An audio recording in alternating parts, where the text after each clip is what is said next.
उसके इरादों की गहराई समझने के लिए सिर्फ एक नजर ही काफी थी। वो बिना रुके लगातार कुछ नंबर्स बुदबुदाता जा रहा था। मीरा उसे देखकर हैरानी में पड़ गई। उसकी आंखों में सवाल थे। जैसे ही एडन ने थोड़ा आगे बढ़ने की कोशिश की, अचानक उसका पैर फिसला और वो जमीन पर गिर गया। अगले ही पल उसने मुस्कुराते हुए अपना अंगूठा ऊपर उठाया और वही नंबर फिर से दोहरा दिया। मीरा को ये पल थोड़ा अजीब और थोड़ा शर्मनाक लगा और वो घबराकर वहाँ से चली गई। लेकिन घर पहुँचते ही मीरा के मन में वही बात घूमती रही। उसने मेजरिंग टेप निकाला और खुद को नापने लगी। नतीजा देखकर वो पूरी तरह चौंक गई। एडन ने जो नंबर्स बताए थे वे एकदम सही थे। फिर भी उसका दिल इसे मानने को तैयार नहीं था, क्योंकि एडन कोई आम लड़का नहीं था। वो एक बहुत ही मशहूर स्टार था जिसे पूरी दुनिया जानती थी। अगले दिन मीरा खेलने के लिए टॉय मशीन के पास गई, लेकिन किस्मत ने उसका साथ नहीं दिया। उसके पास सिर्फ एक ही कॉइन बचा था। वो बार बार कोशिश करती रही, लेकिन कोई भी टॉय जीत नहीं पा रही थी। तभी पीछे से किसी ने शांत आवाज में उसे खेलने का सही तरीका समझाया। जैसे ही मशीन से टेडी बेयर बाहर आया, मीरा खुशी से उछल पड़ी और पलटकर धन्यवाद कहने लगी।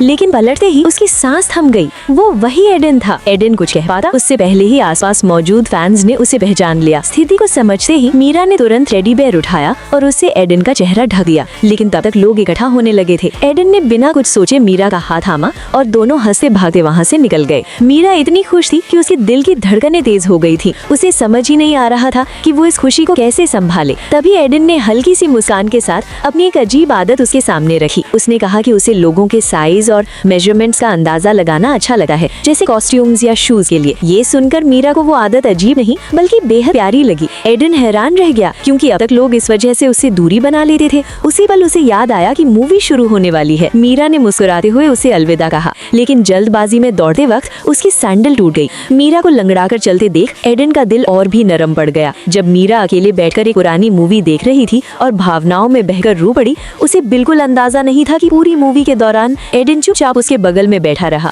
उसे रोते देखकर एडन ने ना तो हंसी उड़ाई ना ही कुछ कहा, बस चुपचाप अपने नए शूज उसके सामने रख दिए और उसके टूटे हुए शूज खुद उठा लिए। अगले दिन मीरा बस यही सोचती रही कि वो ये शूज कैसे लौटाएगी। तभी क्लासरूम में अचानक सबका ध्यान एक आवाज ने खींच लिया। दरवाजा खुला और एडन पूरे कॉन्फिडेंस के साथ अंदर आया। उसके हाथों में के ठीक किए हुए शूज। सबकी नजरों के सामने वो खुद झुका और पूरे प्यार और सम्मान के साथ मीरा को वे शूज पहना दिए।